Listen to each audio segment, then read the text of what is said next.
I think we can start. Good evening, everyone. Welcome to the Hydrogen Hype event. We were just waiting because at the moment we have 155 people, but more people waiting in the waiting room. So we were waiting for everyone to connect. My name is Guilherme Castro.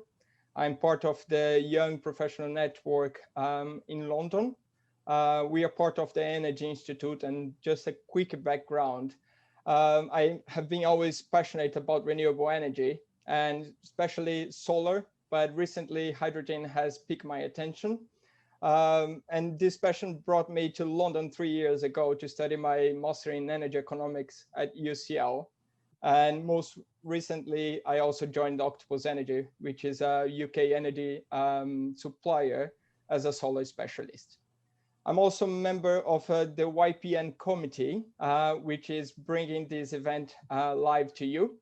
And before explaining a bit of us, I need to thank you, all my fellow committee members, Aitana, Jim, Florian, Anthony, and Olumaid, who make this possible. It was a long month of work together to construct and put together this really nice lineup for you to the event. For those who don't know the YPN, we are part of the Energy Institute, and we consider ourselves the hub of tomorrow's energy leaders. We are a multi-diverse and disciplinary energy professionals together who tries to bring education and put forward events like this one. The YPN in London is live since 2013. And this is our second event of the year of the cohort elected in September 2020. I also need to mention that this event especially is in partnership with the London Climate Action Week. The LCAL is an event run every year to bring together world professionals in climate and communities across the world. And specifically this year, because of Corona, one of the themes was Green, Fair and Resilient Recovery, and where our event sits today. And it's a full week. So today is, tomorrow it's the last day of the London roster. So if you are interested, you can also join and pick another interesting event there to attend tomorrow. In the theme one of green recovery, some of the questions that we want to answer is how countries can be together, building this back together, back better, build back better agenda together, and deliver more investments, for example, in climate and clean energy investment, facing the same challenges that the pandemic imposes across all of us.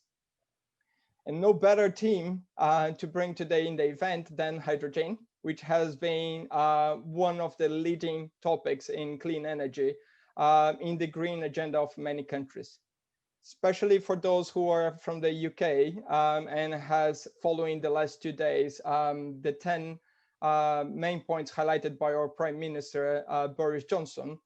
Hydrogen was pledged to achieve 5 gigawatts of industry of production capacity until 2030, and focus on industry, transport, power, and also homes.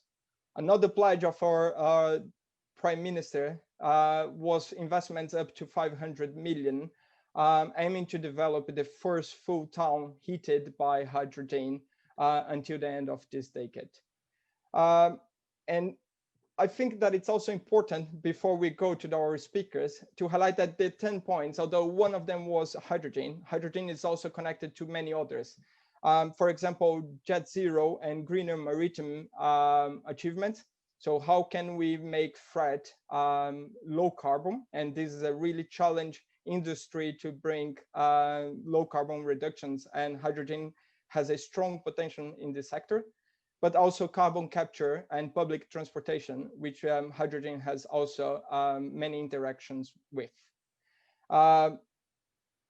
Just going now, I'm going to share my screen really quick just to show how is the structure planned for this evening.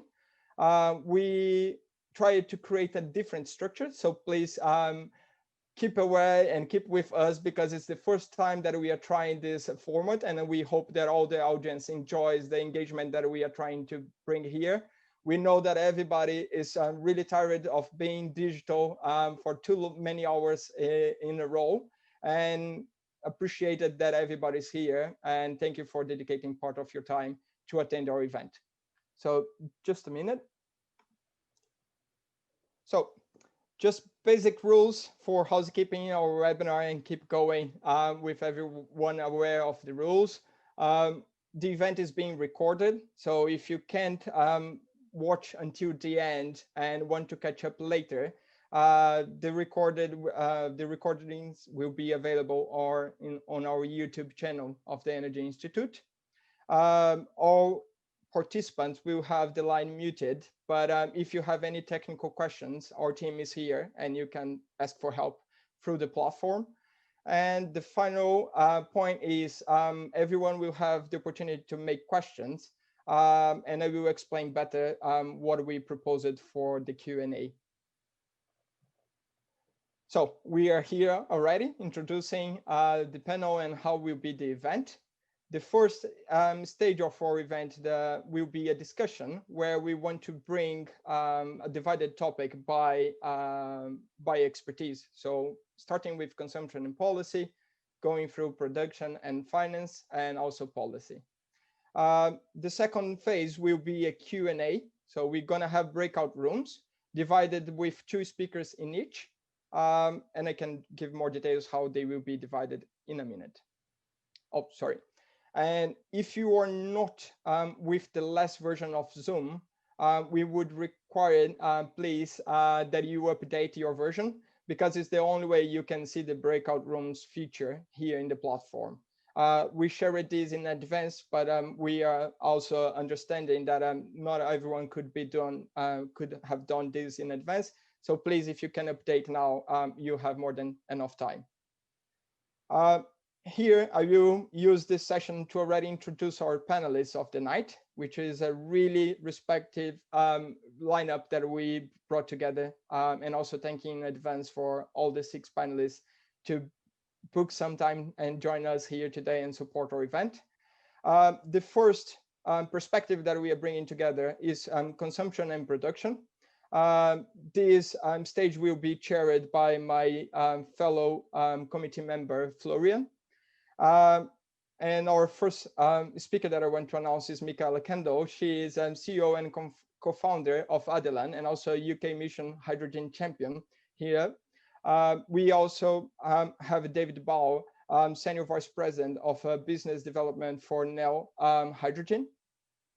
On the finance perspective, we have Thomas Fuderer, who is Managing Director at Barclays Investment Bank, and also Charlie Clark, who is Investment Opportunities Associate at AP Ventures. And on the policy perspective, we have Dr. Jennifer Baxter, Chief Engineer at the Institution of Mechanical Engineers here in the UK, and also Ruud Kempener, Policy Officer at the European Commission. And just to explain the second stage, which will be our innovative feature that we're going to test here today. The breakout rooms will work with this division.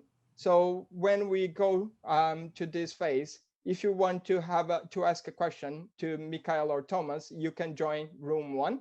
And we're going to try to bring the perspective and mixing how consumption interacts with finance for the hydrogen. Room 2 will be with Ruud and David. So you can have a perspective of how policy interacts with production. And our last room is Dr. Jennifer and Charlie, bringing some views on policy and finance. And the interesting point is, we're going to have 35 minutes in this session. If you want to connect in room 1 to start with, but also you have questions for other speakers, you can always switch clicking on the feature on the bottom of your Zoom platform. The final, we're gonna all come back for a closing, where we're gonna have a short conclusion of each breakout room shared by our speakers, and also an advice for young energy professionals looking to work in hydrogen or any other sector. Thank you very much. And I go now, giving the control to Florian. Yeah, thanks a lot, Guy, and welcome to everyone to attend this session. So as Guy mentioned, we're going to start with a panel discussion focusing on 3 different key areas. So production and consumption will be the first one, with a focus from David and Michaela, but other speakers are also welcome to discuss and intervene. Then a bit more focus on finance, and lastly, more on policy. So Michaela, let me start with you. As Guy mentioned, there's been recent announcement of the Boris 10-point plant, and there are some really interesting news for hydrogen. I guess my first question would be, what did you think of the plant? And for you, is it enough, to drive and ramp up the UK hydrogen sectors? Yeah, well, it's a very welcome announcement, that's for sure. And I think everybody probably attending this today would celebrate it as the UK makes its position clear. Does it do enough? Well, policy rarely does enough in these kind of things. So it would be great to see it extend further, but it's certainly a good stake in the ground to show that there's definitely commitment to achieving low carbon in the UK. As it is law now, we have to move towards the low carbon net zero targets of 2050 since last year, and this is really the first step. It's a very broad ambition, and it's got to be clarified how those steps will be taken to achieve those targets. So yeah, it's a great conversation starter, and yeah, I'm really waiting to be engaged more in that conversation, as I'm sure many of the people in this event are. Yeah, Jennifer, do you have any views on the recent announcement? So I think I agree. I have to apologize to everyone. I've got my camera off. I've got a poor Wi-Fi connection, but I am here. I think I would agree with Michaela that it's a very welcome start to the process. The devil, as they say, is always in the detail, and we need to fully understand the length of time and the interconnectedness between the different parts of the energy system that will actually allow hydrogen to become a reality. We are in a situation now where pretty much 100% of hydrogen produced is currently in use globally, and most of it is produced as what we would call brown hydrogen. So it's all dirty, the majority of emissions going to atmosphere. So all of the things that we want to do, we are starting at a standing start. So there is a lot of work to do in development of infrastructure for production, as well as considering all of the possibilities for how we can use it in the future. So Jennifer, on this, would it be helpful maybe for the rest of the audience to quickly clarify the different kind of hydrogen, and whether, and then to provide your views on whether all type of hydrogen have a future for decarbonization? Sure. So I think I'm going to make this simple, because I feel this is 50 shades of hydrogen. It's absolutely ridiculous, the number of different colors that are given to different grades or different production types of hydrogen. But the things you have to think about is, if it is produced from steam methane reforming or from partial oil gasification, those sorts of oxidation, those sorts of things, and all emissions go to atmosphere, it is dirty hydrogen, it is brown, it is no better than burning those things directly. So then we move into the other end of the spectrum, which is fully green hydrogen. So that's produced from renewables, wind and solar, using electrolysis in order to split water to produce hydrogen. So those are the two extremes. Now, in between that, you'll have hydrogen that is produced potentially using carbon capture and storage through steam methane reforming. So you split the methane and you take the carbon dioxide monoxide out of that and you store it. So that's what they refer to as blue hydrogen. And it is one that a lot of industry is interested in, because it's relatively easy to develop that infrastructure. We have all of the tools to do that. We then got a few things that fall in between that. So there's the potential to produce hydrogen from nuclear power. So nuclear is a low carbon power source, tremendous amount of energy compared to renewables, and also a lot of heat.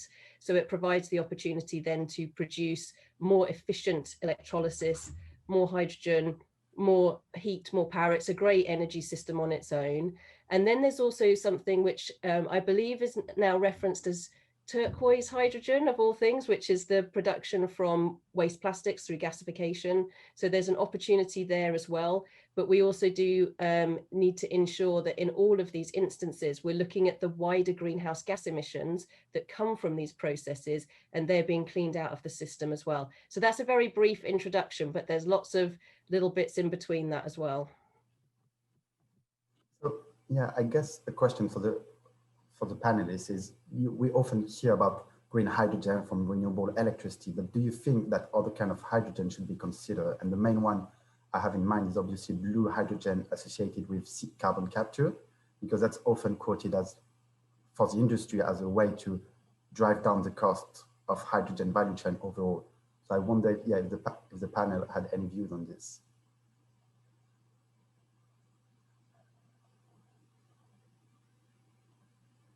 Hello. Hello, I'm Ruud Kempenaar. Maybe I can kick this off and to compare it at least what is in the European hydrogen strategy. Indeed, the European hydrogen strategy essentially, and that's why it was also written, of course, this is a strategy which is produced at a European level and then will be discussed by the member states. But the strategy itself clearly says that there is a long-term priority for renewable hydrogen. And the reason for that is threefold. One is that although it's now not cost competitive, the analysis what we have seen is that through the cheaper cost of renewable electricity, renewable hydrogen will be one of the most cost competitive ways of producing hydrogen. That's one. The second reason is because the EU, although we don't have it in law yet as the UK, but the EU is putting in law also climate neutrality, and we really see renewable hydrogen as the most compatible with this climate neutrality objective. And then the third reason for that is that we see renewable hydrogen or hydrogen production not as an objective in itself, but as part of a wider energy system in order to get to climate neutrality. So it really is an enabler to really integrate all these bits of decarbonization options that you have for this long-term objective. And there again, converting renewable electricity, especially in those times and places where you have more or less and where you need storage or buffering of that energy, renewable hydrogen can play a role. Now, having said that, of course, we need to scale up hydrogen. In Europe as a whole, we have about 10 million tons of fossil-based hydrogen production. We have almost zero renewable hydrogen production. If we want to reduce those emissions quickly, we can also look at other options. And indeed, the carbon capture, especially on top of existing steam methane reforming plants, that is, of course, an option for those places which have an opportunity to store that CO2 is a welcome solution to bring down CO2 emissions very rapidly. At the same time, we're also looking, of course, at the long-term impacts of that. So making sure that those options there to drive down emissions today don't put us in a situation where you are locked into certain solutions which might not be compatible with your 2050 or beyond strategies. And Ruud, this is David Bowe. I certainly share your vision. I think, and maybe I'll put it in different wording. At a minimum, I could see blue hydrogen maybe creating a bridge in the short term, but with the opportunity and the goal of renewable hydrogen ultimately being the one that is more adopted. Yeah, David, on this, we just saw in the news recently that Neil Hydrogen has entered into a massive partnership with Iberdrola to develop a green hydrogen value chain in Spain. So I was wondering, in light of two questions really, in light of the both recent announcement, would that make the UK more attractive countries for Neil to consider? And are you looking to develop wider partnership as the one with Iberdrola with other main stakeholders like other big utilities? Absolutely. I mean, certainly the UK and a lot of other countries within Europe are putting forward quite aggressive platforms. I did not have the benefit to hear your Prime Minister today, to hear exactly what's planned. I'm looking forward to finding a version of that online so I can see exactly what this 10-step plan. But clearly the UK has been aggressive for quite some time. It was just anxious to see kind of more policy and plans moving forward. The EU as a whole, separately right now, speaking from the UK, as you know, have also some rather significant, policies and plans to put into place. So I certainly would anticipate to see, some significant, almost exponential transition in the coming years from brown to green hydrogen. I'll skip the other colors as Jen did, although you mentioned blue, Jen. So yeah, okay, thanks for this, David. And I think kind of tied nextly with the next section, which is more about finance, because obviously to meet this ambitious target that David just talked about, the targets that are set up either in the EU plans or national country, we require to unlock a huge amount of investment.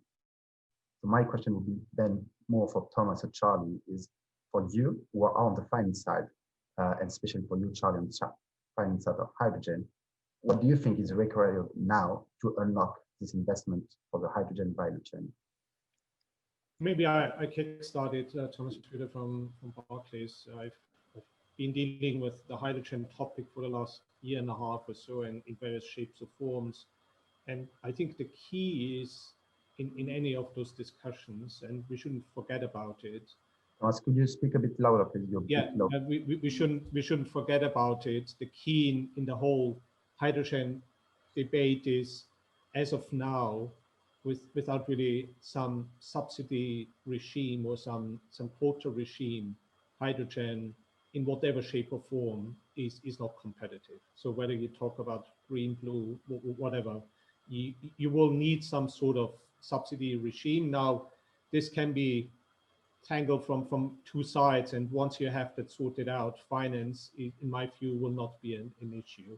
You can try to push it from the demand side, i.e. you support the gray hydrogen producers to turn green or blue, or you convert certain processes, or you convert certain parts of the economy. Transport is a good example, to basically create the demand for it. And once there is the demand, there will be the supply, or you subsidize the supply so to make it competitive in a competitive discussion or in a competitive field with other technologies.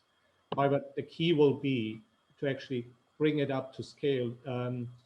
I'm, however, hopeful that we can do that. Why? Because the net zero agenda clearly puts a framework around this whole subsidy goal, and it's ultimately to reduce carbon emissions to zero. And if you don't really want to deindustrialize, if you don't really want to cut the heating to zero and freeze, ultimately you have to use some sort of green gases, and hydrogen is a very good alternative in that one. I think once that framework is in place, I see no problem with subsidies and other processes allowing ultimately the rapid build out of the hydrogen infrastructure. And this will be supported both on the finance side, i.e. on the bank debt side, but I think also, and Charlie, I think, can jump in on the equity side. Yeah, sure. Thank you. It's Charlie Clark here from AP Ventures. So I think, yeah, I completely agree with what Thomas has been saying, and I think we've seen how important policy can be in the wind and solar industry, and how policy has supported how prices have fallen in that.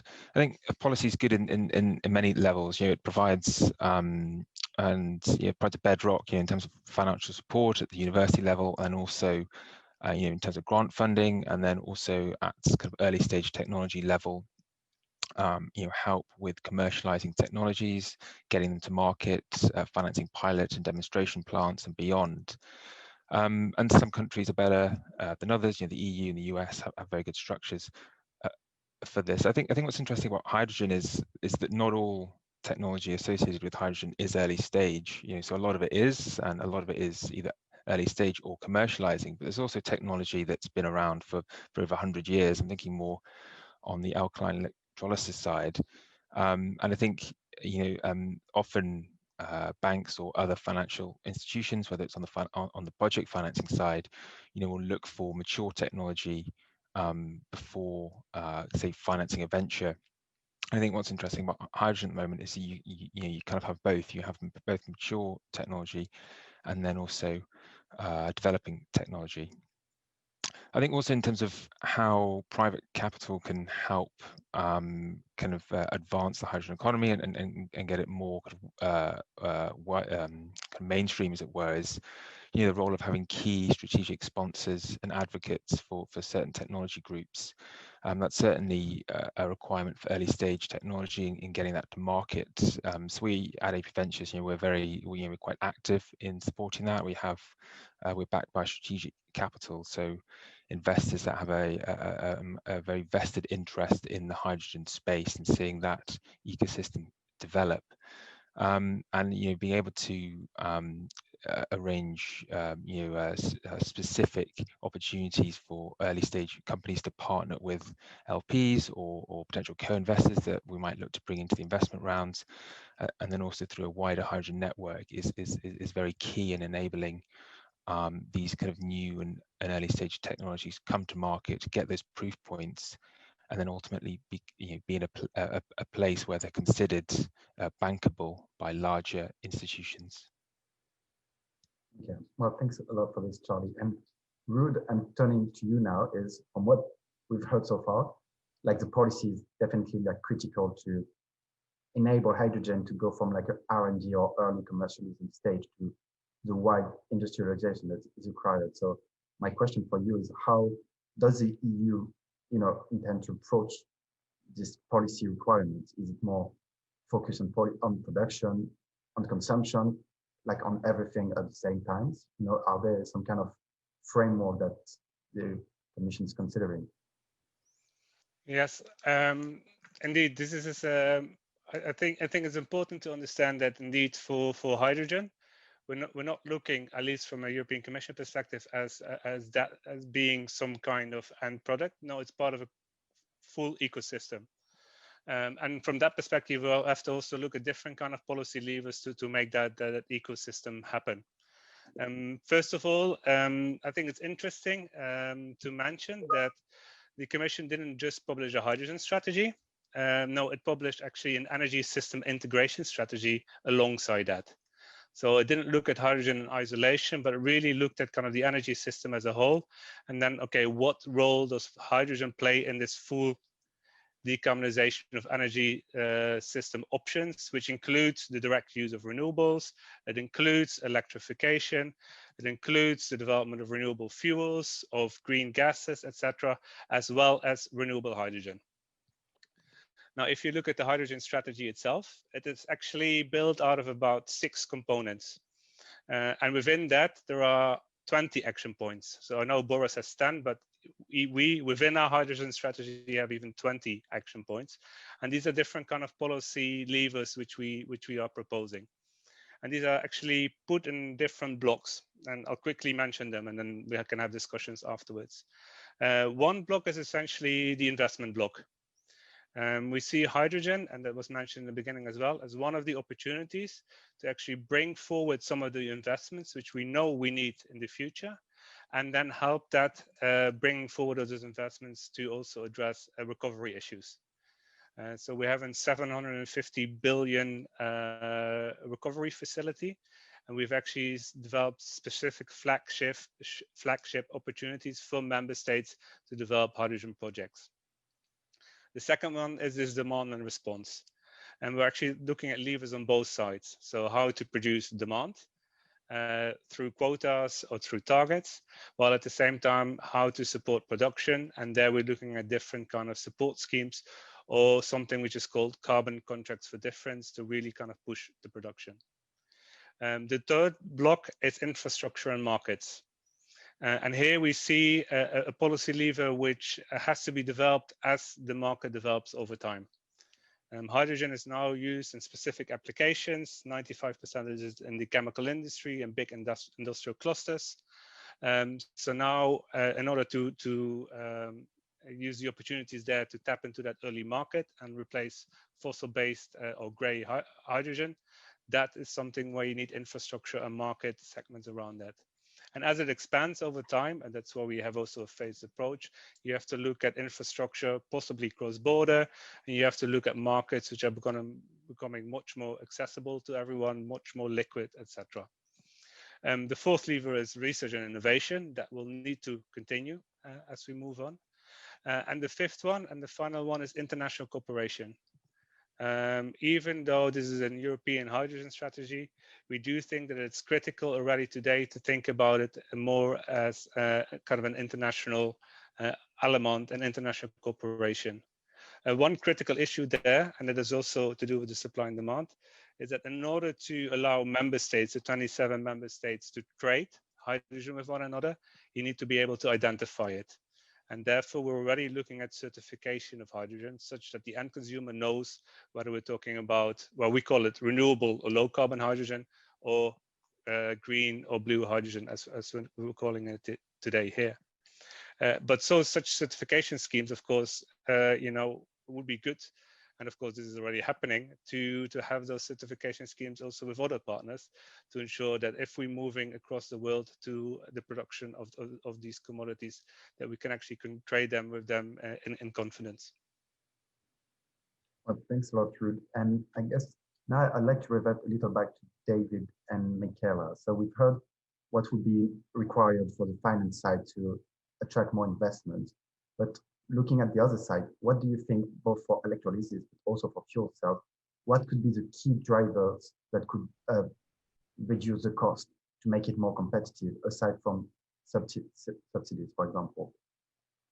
Well, I'm really happy to take that one first, because it's absolutely crystal clear what's the barrier. In fuel cells, it's cost, and cost is addressed by volume. And when investments go into manufacturing fuel cells, volume reduce costs. So it really is a very, very straightforward issue. It's the lack of investment into fuel cell manufacture, which is driving the failure to commercialize. And that's a complicated issue, but it definitely involves investors. So I think there's lots of capacity there for investment. And it's also related to innovation capacity, because as Ruud related there is a real strong need for international cooperation. I mean, I've been lucky enough I co-wrote some of the documents for the founding of the Fuel Cell and Hydrogen Joint Undertaking in the late noughties. I worked for the UN Hydrogen Centre in Istanbul in the early noughties, and before that there was the Seeker programme and the relationship with the European Commission at that point. And there has been, I would say, quite a lot of hype and good feeling about these areas for the 30 years that I've worked in fuel cells and hydrogen, but the action is not quite there yet. And developing those connections between the different innovation capacities in the different parts of the globe, let's say the US, Europe, Asia, it's going to be really important to connect those people very clearly. And they do already connect in a technical sense through technical networks, but the investment's not really there to connect them in a coordinated program. I have to say, Mission Innovation is one program that could connect those innovation ecosystems, but it's still not quite funded in a way that allows for that.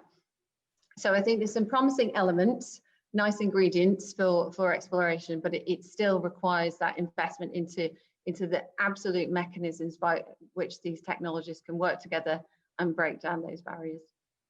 Thanks a lot, Michaela. David, any thoughts on this?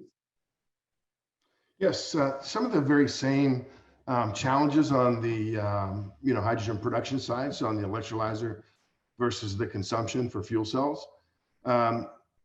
Cost on the electrolyzer side has already come down substantially, and you really have a pretty wide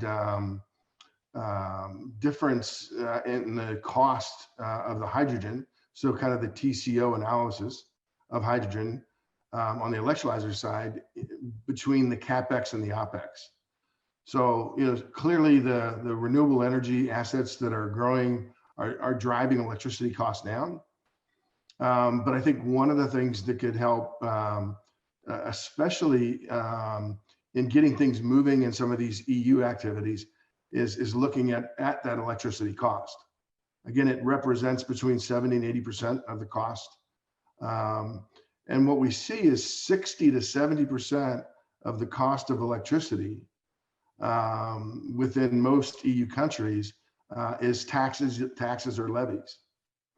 So as that can be addressed, so through policy, and maybe not as much subsidies as maybe, you have the carrot, but you also have the stick. So looking at other ways to tax than doing it through heavy taxation through utilities and things of that nature. So and further cost reductions, as Michaela said, with with fuel cells will come with electrolyzers, also with volume. So I don't see the electrolyzer technology, both in alkaline and in PEM,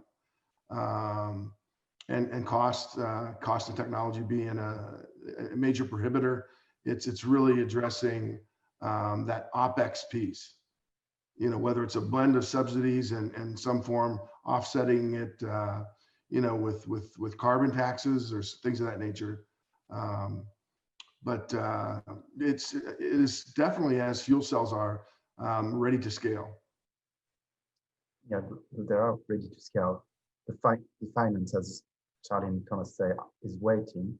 Just a quick question this for Charlie and Thomas. What do you see from a finance perspective, the most promising application, the most interesting application of hydrogen? If you were to put your own money, where do you think it would go? Well, perhaps I'll go first, if that's okay. I guess the exciting thing about hydrogen is that there's lots of opportunities across the entire value chain for improvement. If you look at storage, production, transportation, and then end use, I think there's a lot of room for innovation there. I think perhaps what gets talked about perhaps the most is storage. This is seen as the Achilles heel for hydrogen by many. The hydrogen as a gas has a very low density and therefore requires a lot of energy to compress it. Therefore, gaseous storage via pressure vessels is challenging in large volumes. Liquid and solid storage of hydrogen is very exciting, whether that's through LOHC, so liquid organic hydrogen carrier, or through ammonia, or through methanol, or through formic acid. The densities which you're able to achieve there are much higher. Also, they're potentially non-hazardous and non-flammable. So the ability to transport and the safety regulations around that are much better. It's also advantageous in the fact that you're able to better develop the hydrogen ecosystem through efficient storage and transportation. You're particularly able to move hydrogen from low-cost production regions, for example, South Africa, or from the Middle East, to regions where it's less, it's more expensive to produce. So David was talking about how important the OpEx component associated with hydrogen production is. And obviously, if you move to Saudi Arabia, or if you move to areas where the solar radiance is very high, or you've got specific wind conditions, you can drive down the cost associated with that production of energy. You're able to produce the hydrogen there, store it effectively, and then transport it to an end market. And I know there's various projects that are ongoing looking at that now. I think also the fact with liquid storage as well, it's quite interesting, because say with LOHC, you get to leverage the existing petroleum infrastructure. So we've invested in a company called Hydrogenius, and we're very excited about it, because essentially the technology enables you to use all that existing kind of tankers, pipelines, and potential infrastructure assets which might become stranded, become their life is extended. If you look then also at ammonia, you've got then an additional end use. You've got it as a hydrogen store, but then also you've got it as a fertilizer. So if you're in the market, you've got quite nice optionality there on whether you want arbitrage or hedging, depending on whether the price of hydrogen happens to be higher or whether the price of ammonia is higher. So I think from our side, we see opportunities across the entire value chain. Perhaps storage for us is potentially the most exciting, and then perhaps also unlocks full use and much wider adoption of the hydrogen value chain. Okay, thanks a lot, Charlie. Thomas, is there anything you'd like to add on? Yeah, if you think about financing and really getting big investors excited, scale is clearly the first one you have to achieve. And if you think about scale, then currently you have scale on certain gray hydrogen production facilities. So for me, then converting some of those with the help of then purchase agreements for the hydrogen you produce into green or blue is clearly something that has less technology risk, has less system risk, has less development risk, and can be readily deployed. In particular, if you then have a counterparty that is also of a solid or a high credit rating. On the other hand, you see that a lot of the investments into the value chain in the green hydrogen production isn't really going into the electrolyzer itself. It's actually going into the wind or solar panels farms and the energy production behind that. And the good news is that the market has become quite efficient to finance those type of investments. And adding then a hydrogen optionality on top could actually be quite exciting. And if you speak to investors that are heavily in the wind and into solar investments, they actually see hydrogen as a very good add-on investment to make their existing assets more efficient, and to a certain extent also make investments into merchant renewables doable in markets that might be congested at times, because hydrogen gives you the optionality to produce it and store it, unless electricity where you can't really store it for a long period of time. Yeah, well, thanks a lot, Thomas, in this. Charlie, do you want to say something? No, just no. I think that was a very interesting point made, and I think that's certainly, I certainly agree with the fact that hydrogen gives energy providers or renewable energy providers the optionality. It also provides almost, you can see it as a long-term hedge against what is a declining renewable energy price. We're seeing kind of record lows almost kind of every month. So essentially, if you can look to monetize or kind of look to bottom out essentially what your guaranteed price is through hydrogen, then I think that's a very attractive proposition, especially the fact that you can store hydrogen, as Thomas said, for much longer periods of time than you can store electrons. Yeah, that's a very good point. And Michaela and Jennifer, as a way to conclude this panel discussion, so we started with Boris' announcement on the 10-point plan. And do you think that, to make, because UK is wants to be the leader of offshore wind, do you think that for hydrogen, the UK has what it takes to be like a global leader? And if yes, what do you think are the kind of key steps for the UK hydrogen sectors to undertake? Well, I can certainly talk about fuel cells and the capacity for fuel cells, certainly, and hydrogen technologies, I guess. So fuel cells and hydrogen technologies, there's a significant long-term community in that sector. So as I came from Imperial College, many of my sort of peers at the time have gone into fuel cells and hydrogen. So Arcola Energy and E4Tech, David Hart and the founders of E4Tech were there at the same time. So there's that kind of continuum, which is really important in science technology development. So that's certainly something that the UK offers uniquely. It also is challenging these technologies to be commercial. So, and that's also a healthy kind of competition. I think what it needs to do, the UK in a policy terms, it needs to level the playing field between fuel cells and hydrogen and other technologies. My estimate, based on Lord Callaghan's recent comments in the House of Lords, was that there's about £20 million per year spent by UK government on fuel cells and hydrogen. And that is a tiny amount compared to nuclear. It's a tiny amount compared to many other energy technologies in the UK. So if the UK wants to be a serious player, and I suspect it does, then it has to commit a lot more funding, not just in the government subsidy terms, but in real terms in those investments. Somebody commented to me recently, the UK is a very wealthy nation. It's just that the money is in the wrong place. so we have to turn that around. And if we can, then I think realistically, the UK can have a really strong position in that. And I don't think in isolation, I think that's part of a collaborative effort. Thank you. Yeah, thanks a lot, Michaela. That's lots of good points here. Jennifer, do you want to add anything?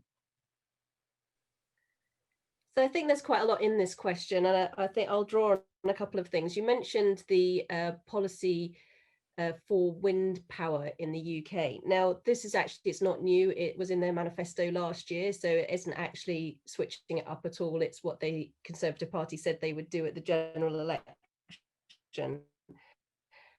And the move to powering all homes using wind power. So again, if you start to look at it as the whole energy system, so this isn't all electricity that's used in the UK, it's just homes. And if all of that, and we put in all of our renewables, say we get to 50 or 60%, you're looking at around 8 to 10% of the total energy system in the UK. So this is really still a very small amount. And that's why hydrogen is becoming so interesting, because we need to have fuel and heating to fill up the rest of that system. And we can't do it with electricity as quickly as we need to. So there's a few things that come into this. And I think if you go back to something that Thomas said, which was really important, and that's on using existing sites that already produce hydrogen to start to turn that greener. So whether it's to blue or whether it's to green, and you start to connect your carbon capture and storage with that. So we need to create a regulatory environment through policy that enables opportunities not only for investment, but for our industries that are declining potentially, or old energy sites, to be able to develop into these new sites for energy farming of some description. And I think that where we are at the moment is that we don't have set standards, we don't have the right we don't have a collaboration between our Westminster government, our devolved governments, our local and planning authorities.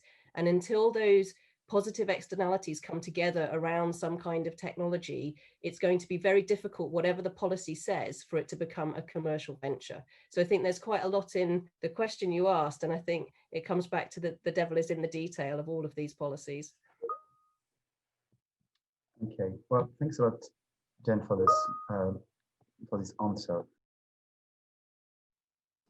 Brilliant. Here we go. Sorry for making many people waiting. We were in a really good debate with Thomas and Michaela.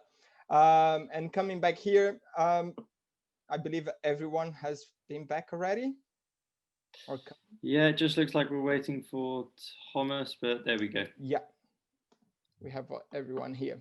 So thank you everyone for staying up to this time of the night with us. Hopefully the breakout rooms were as excited as was mine with Michaela and Thomas, and everyone enjoyed this new format of event.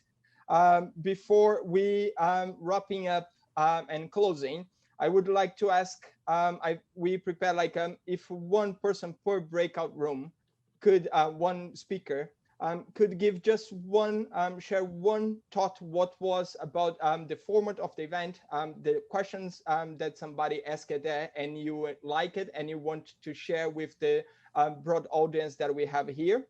May I start with you, Thomas? If you could wrap up in 30 seconds, 1 minute, how was the experience in the discussion in the room one? Thomas is here. I think you might be muted, Thomas. sorry, I just wanted to say it's exciting to see such large interest in a topic that is emerging for young professionals really to get engaged in a topic that will be, in my view, a defining topic for the next couple of years. And the level of questions, the depth of the questions, I think, just points in a very exciting future. Perfect. And already connecting these, if you could give one advice for future young professionals, either looking to work with hydrogen or in the energy sector, what would be your advice for them? I think be open to new challenges. Don't try to stick to the old stuff, because things are constantly changing. I'm just when I joined the industry, coal was the key. So you were thinking about buying and selling coal plants and how to finance coal plants. I think nowadays nobody is even thinking about that, and this is just in the last 15 or 10 or 15 years. So be very flexible and open-minded, and be open to new ideas. Perfect. Thank you very much for your participation. Michaela, if you could also give us one advice for young professionals, what would it be yours?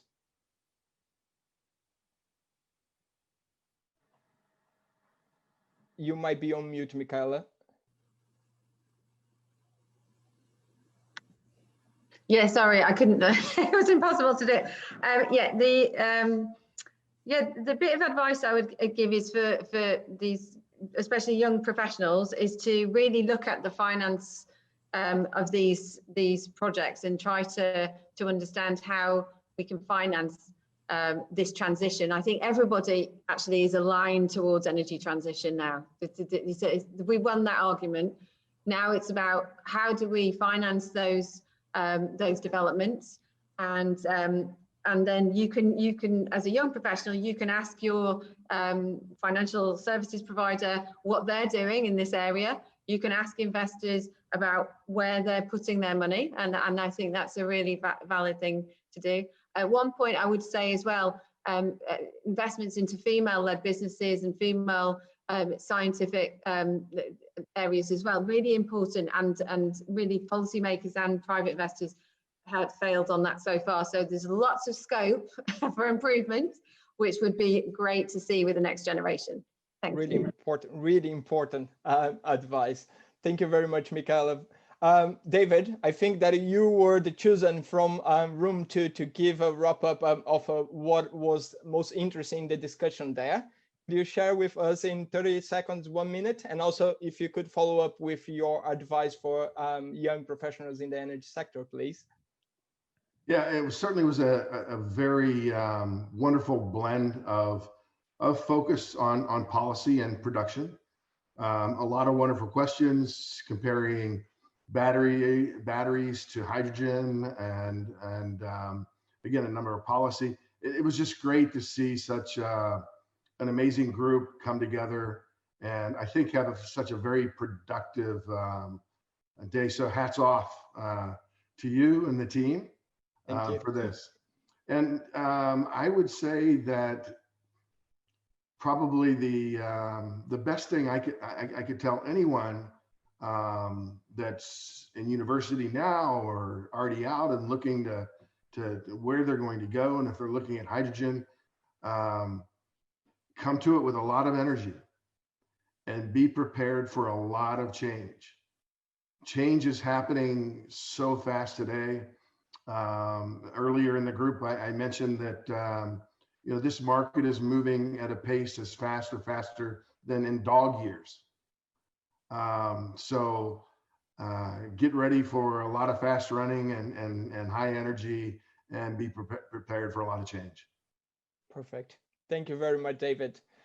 Ruth, just to follow up with the room to close up, what would be your advice for young energy professionals, please? Okay, I would say, like, know your kilowatt hours, but also read widely. And this I mean because if I'm looking at the energy transition today, We just heard from Michaela, we won the argument on the energy transition in terms of kilowatt hours. But the next phase is also a social transition which comes along with that. And I think the nature of the energy system and how it will evolve over time will also change kind of relationships, not only between people, communities, but also companies, etc., and how they operate. Put on top of that a layer of digitalization, and you really have to kind of start understanding of how these new relationships can change us. So continue to read widely. Perfect. Thank you. I don't know if it's Charlie or Jennifer who would give a summary, could give us a quick summary of a room 3 discussion. Can be you, Charlie? Yeah, sure. I think energy source was the hot topic of conversation in room 3, especially carbon capture. So on the blue front, it was whether natural gas remains a viable source of hydrogen, given how immature and unknown CCUS is, especially carbon capture and storage underground. And then on the green side, it was thinking about how best to maximize renewable energy that has been produced, either kind of energy that's currently surplus or that's being curtailed, and also about being able to link up low-cost regions with key demand areas. Perfect. And if you could follow up with your advice for young energy professionals coming to the sector. Yeah, I think it's largely been covered well, but I think the thing I find interesting about hydrogen is, despite being quite a very large and established market, in terms of the change that it's seeing, it's actually quite nascent. So as has been noted a few times, there's the pace of change is very, very fast. There's be lots of opportunities, and I think it's actually the community is still quite small. So I think you can become an expert or a relative expert in quite a small space of time. So if you're looking to, I guess, become a leader in an area, then it's certainly a quite exciting area to do so. Perfect. Thank you for your participation. And to close, last but not least, Dr. Jennifer, if you could share your final thoughts to close the lineup of our speakers, and also share one advice for young energy professionals, what would it be?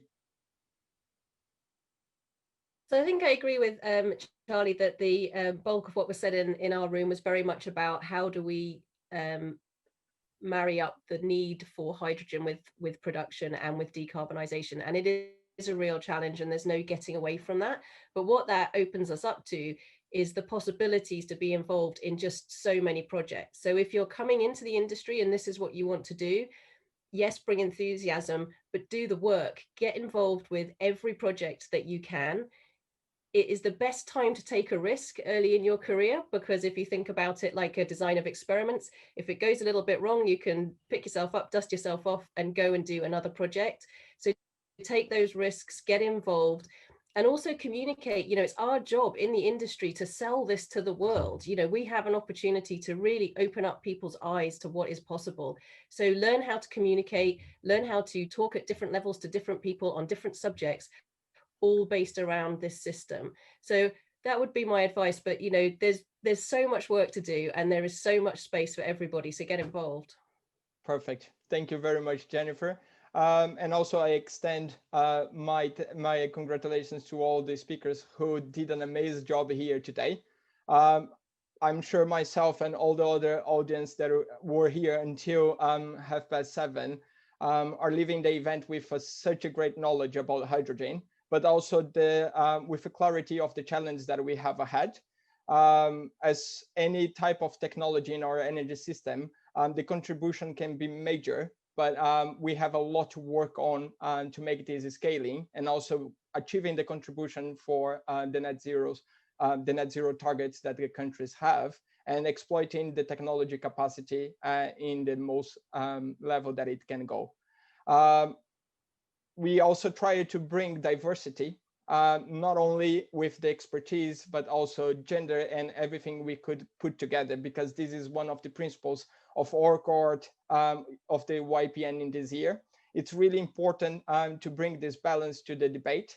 and also looking for these pillars in everything that we work in the energy sector.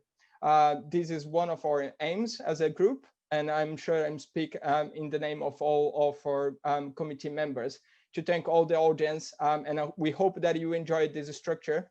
Next month, we have another event prepared for the celebration of the end of the year.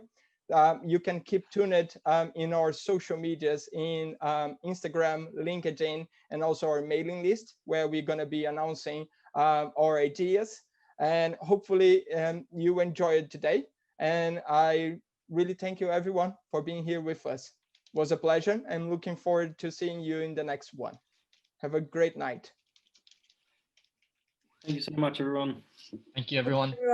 Thank Thank you. you.